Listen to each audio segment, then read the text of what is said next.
हाय, नमस्कार. तुमचं सगळ्यांचं आपल्या आणखीन एका नवीन व्हिडिओमध्ये अगदी मनापासून स्वागत करते. सर्वांना श्री स्वामी समर्थ.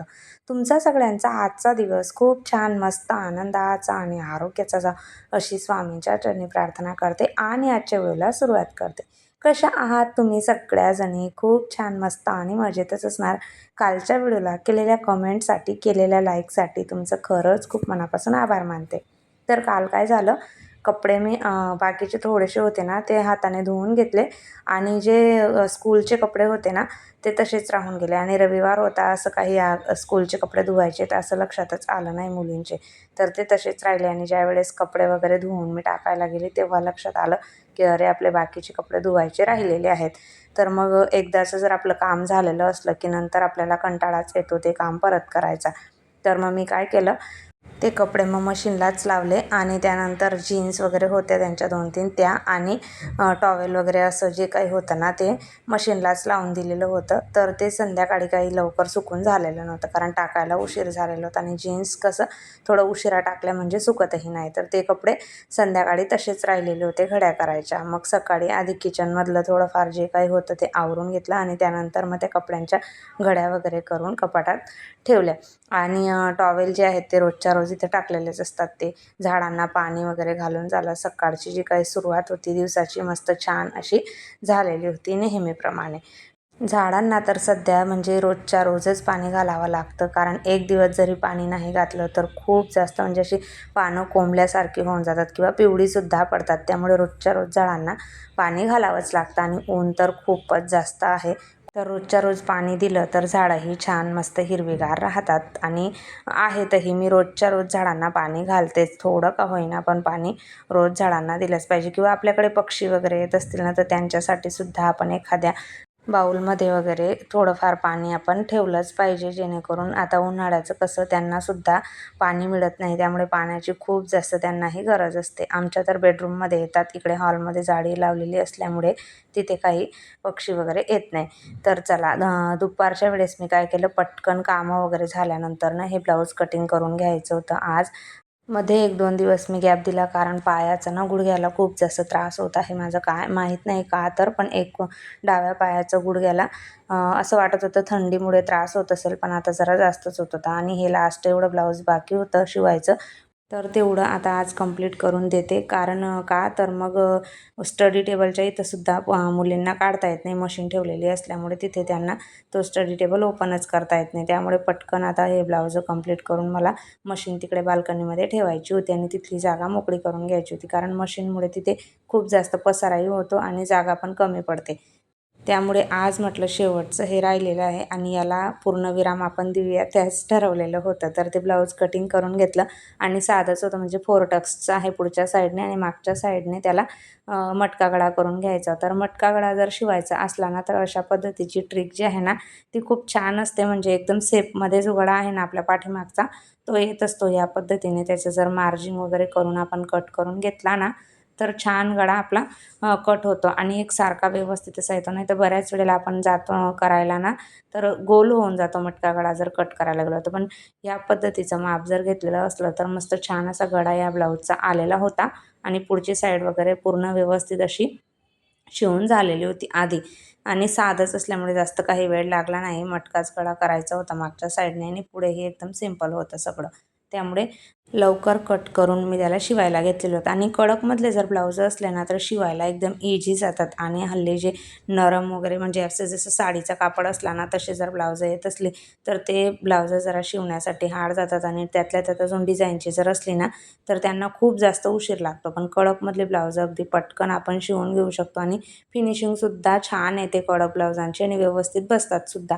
बघू शकतात किती मस्त छान असा मटका गळा झालेला होता तर. आणि हे ब्लाऊज आजचं इथं कंप्लीट करून झालेलं होतं आणि मस्त छान शिवलं गेलेलं आहे. मागच्या साईडने नॉट लावलेल्या होत्या आणि छोटे लटकन त्याला लावलेले होते. तर छान मस्त व्यवस्थित असं पटकन ब्लाऊज शिवलं गेलेलं होतं. कडकमधले असले ना ब्लाऊज तर मला शिवायला म्हणजे पटकन, आपल्याला जर पटकन शिवता आलं असलं ना, कापड चांगला असला तर उत्साहीसुद्धा येतो.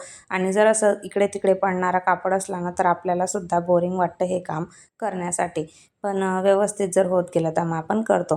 साडी फॉलसाठी 2 मशिनी आहेत का माझ्याकडे अशी कमेंट होती मला, तर नाही 2 मशिनी नाहीत. ह्याच मशिनी खालच्या आता साईडने ब्लाऊज वगैरे अशा शिवून झालं. पद्धतीने मी एक टीप साडी मारून होती, घेत तिला असते फॉल त्याला वगैरे लावून झालेलं आणि आहे. वरच्या आता साईडने हात शिलाई स्वयंपाक करते, कुकर कारण शिल्लक आणि झालेला बाहेरचे आहे. सुद्धा मी अशाच तर पद्धतीने करून बघते देत असते. आता तर सांगतायत की दही प्याज आज या बनव साडीला आणि फॉल राईस बनव. लावलेला तर आणि एक त्यासाठी ब्लाऊज आता शिवून आधी झालेलं होतं. भात लावून देते आणि भाजीची व्यवस्था करते.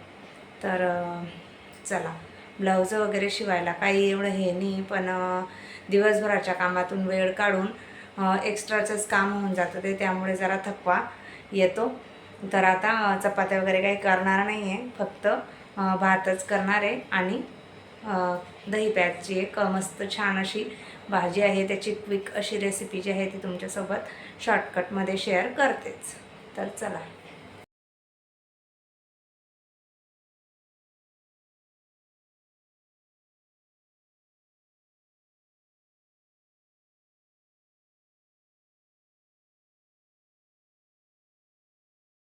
स्वयंपाकाला सुरुवात करायच्या आधी ह्या ज्या काही भाज्या होत्या ना, त्या सासूबाईंनी पाठवलेल्या होत्या. शेवगाच्या शेंगा आहेत, टोमॅटो आहेत, परत पालक आहे, काकडी आणि मिरच्या वगैरे, पोरींसाठी चिक्कू, असं जे काही थोडंफार होतं ना साहित्य, ते त्यांनी पाठवलेलं होतं. त्यांच्याकडे जास्त झालेलं असलं म्हणजे आता मार्केटमध्ये गेल्यानंतर, तर त्याच्यातून अर्धं जे आहे ते कधी-कधी आम्ही एकमेकांना करत असतो. तर ते तिकडनं पाठवून दिलेलं होतं. तर बऱ्याचशा काय-काय भाज्या होत्या त्याच्यामध्ये. चिकू वगैरे पण दिलेले होते मुलींसाठी आणि पालक आहे. आणि मिरच्यासुद्धा निवडून वगैरे व्यवस्थित देठं वगैरे काढून दिल्यानंतर छान मस्त अशा दिलेल्या होत्या. आता त्या आधीच्या माझ्याकडे पण थोड्याफार शिल्लक होत्या. त्याच्यामध्ये व्यवस्थित आधी म्हटलं स्वयंपाकाला सुरुवात करायच्या आधी किचन ओट्यावरती हे सगळं पडलेलं होतं. ते आधी आवरून जिथं तिथं व्यवस्थित असं फ्रीजमध्ये ठेवून देते सगळं भाजीपाला जो काही आहे तो. तर पालक आहे, पालक आता नंतर बनवली जाईल. आज आता सगळ्यांचे फर्माईश आहे घरामध्ये की दही प्याज बनव त्यासाठी. तर जे काही सगळं साहित्य होतं ते फ्रीजमध्ये ठेवून देते आणि स्वयंपाकाला सुरुवात करते. पालेभाज्या म्हणा किंवा असं मिरच्या वगैरे जे काही आपल्याला आयत्या अशा पद्धतीने नीट केलेल्या वगैरे जर असल्या, तर मात्र मग जरा आपल्याला बरं वाटतं. कारण पालेभाज्या नीट करण्यासाठी तर खूप जास्त उशीर लागतो. किंवा मिरच्यांची सुद्धा देठं जर वेळच्या वेळी काढून आपण फ्रीजमध्ये ठेवले ना, तर जास्त दिवस टिकतातही, त्या खराब होत नाही आणि बरेच दिवस मग टिकतात. देठांमुळे मिरची लवकर सडते, खराब होते फ्रीजमध्ये ठेवल्यानंतरही. आणि आता मी मलाई पॅच करण्यासाठी ना, इथे कांदा जो आहे ना, तो जाडसर असा कट करून घेतलेला आहे. म्हणजे जास्त पातळ आपल्याला चिरायचा नसतो तो, जाडसर कट करून घेतलेला आहे. आणि मग गॅसवर कढई ठेवून कढईमध्ये मी तूप घातलेलं आहे. तुपामध्येच आपल्याला ही भाजी बनवून घ्यायची असते. तर त्यासाठी मी तुपामध्ये जिरं घातलेलं आहे आणि लसूण घातलेलं आहे. राई मी काही घातलेली नव्हती याच्यामध्ये. नंतर कढीपत्ता घातलेला आहे आणि जो जाडसर असा कांदा मी चिरून घेतलेला होता, कट करून घेतलेला होता, तो याच्यात घातलेला आहे. आणि चांगलं व्यवस्थित कांदा आपला हलका नरम होईपर्यंत तुपामध्ये व्यवस्थित आपल्याला परतवून घ्यायचा असतो. अगदी शॉर्टकट म्हणा किंवा रात्रीचं जेवण बनवायचा कंटाळा आला असेल किंवा काही कारणास्तव थकवा वगैरे आला असेल, तर जास्त भांड्यांचा तामझाम न करता किंवा पटकन होणारी जी काही रेसिपी आहे ना, तीही आहे. त्यासाठी कांदा छान व्यवस्थित परतवून झाल्यानंतर त्याच्यामध्ये हळद, लाल तिखट, धना पावडर, कसुरी मेथी आणि चवीप्रमाणे मीठ, हे सगळे मसाले जे काही होते ते सगळे घातलेले आहेत आणि चांगले व्यवस्थित पुन्हा कांद्यांमध्ये त्याला परतवून घेतलेलं आहे. आणि त्यानंतर 1 चमचा मी याच्यामध्ये बेसन पीठ घातलेलं आहे. त्यामुळे जरा भाजी जी आहे ना आपली ही, ती छान दाटसर आणि घट्ट अशी होत असते. तर बेसन पीठ घातल्यानंतर हे फेटून घेतलेलं दही मी याच्यामध्ये घातलेलं आहे. चांगलं व्यवस्थित रवीने मी त्याला मिक्स करून घेतलेलं होतं, ते याच्यात घातलेलं आहे आणि चांगलं व्यवस्थित असं मिक्स करत जायचं आणि मस्त छान अशी आपली दही प्याजची भाजी जी आहे ना, ती तयार होते. आणि चांगलं तेल सुटेपर्यंत थोडंसं अर्धवट झाकण ठेवून त्याला शिजवून घ्यायचं. मीठ मी आधी कांदा परतवतानाच घातलेलं होतं, त्यामुळे नंतर घालायची काही गरज नाही. त्यानंतर भाजी तयार झाल्यानंतर वरून बारीक चिरलेली कोथिंबीर घातलेली आहे. दही घालताना गॅस कमी करावा किंवा बंद केला तरीसुद्धा चालतो. कारण का, तर दही गॅस चालू असल्यामुळे फाटू शकतं आणि आपली भाजी खराब होऊ शकते. त्यामुळे शक्यतोवर गॅस बंद किंवा कमी करावा आणि व्यवस्थित असं मिक्स करून घ्यायचं. त्यानंतर एका साईडला माझा भातसुद्धा तयार झालेला होता आणि मस्त असा गरमागरम भात आणि त्यावरती ही आपली दही प्याजची जी काही आपण भाजी बनवून घेतलेली होती ती याच्यात घातलेली आहे आणि इतकं छान मस्त चवीला अप्रतिम झालेलं होतं ना. आणि मुलांना तर इतकं आवडीने खातील ना, घरातले न खाणारे सुद्धा चाटून पुसून हे सगळं खातील. तर एकदा नक्की ट्राय करून बघा. चला ताईंनो, कसा वाटला आजचा हा छोटासा व्हिडिओ ते कमेंट करून नक्की सांगा. आवडला असेल तर जास्तीत जास्त शेअर करा. पहिल्यांदा बघत असाल तर सबस्क्राईब करा आणि आपले